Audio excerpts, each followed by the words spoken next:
243 उम्मीदवारों का विश्लेषण किया, जिसमें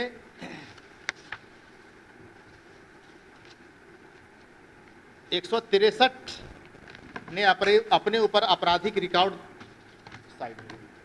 अपने ऊपर आपराधिक मामले दर्ज किए, बताए, घोषित किए, यानी 68%। और गंभीर मामलों के जो गंभीर अपराध के तहत जो मामले चल रहे हैं 58%, 15 में था, और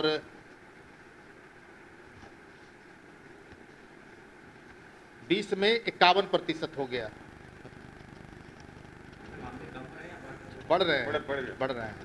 गंभीर मामलों के तहत जो मामले चल रहे थे उनका प्रतिशत 40% था, इस बार 51% हो गया, जिसको हम गंभीर धाराओं के तहत जो मामले चल रहे हैं।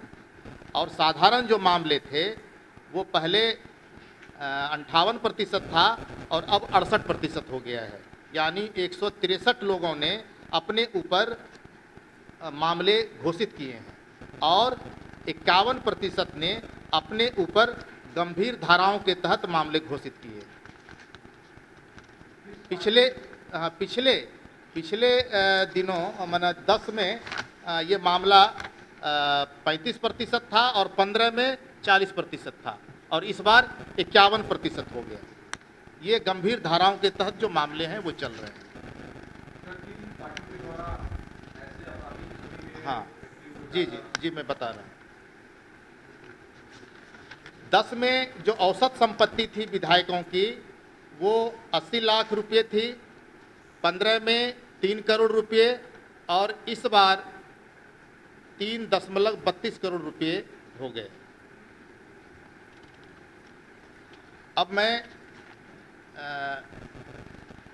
फाइनेंशियल बैकग्राउंड की बात कर रहा हूँ।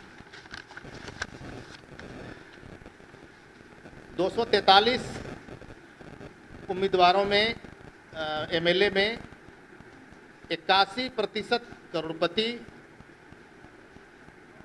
और 15 में यह 67% था। 81% जो एमएलए हैं वो करोड़पति हैं। पार्टी वाइज करोड़पतियों की अगर बात करें, बीजेपी के 89% कैंडिडेट करोड़पति हैं, आरजेडी के 87%, जेडीयू के 88%, आईएनसी के 74% कैंडिडेट करोड़पति हैं।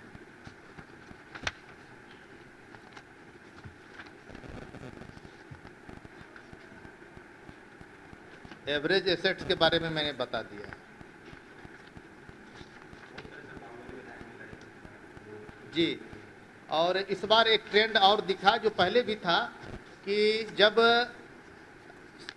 न्यायालय के आदेश के आलोक में जब निर्वाचन आयोग ने चिट्ठी लिखी तो बहुत ऐसे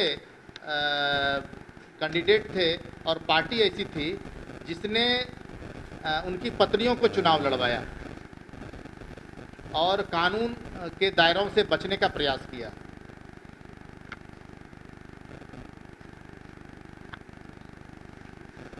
चौंतीस प्रतिशत 5वां और 12वीं पास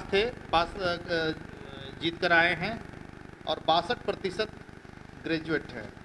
BJP 60%, RJD 60%, BJP 48%, JDU 26%, INC 58%, CPI ML 67%,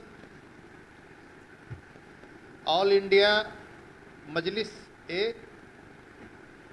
Ittehadul Muslimeen ये 100%, हिंदुस्तान आवाम मोर्चा सेकुलर ये 50%, विकासशील इंसान पार्टी 75%, ये मैं कैंडिडेट के बारे में बता रहा था। सभी लोगों ने दागियों पर भरोसा किया है।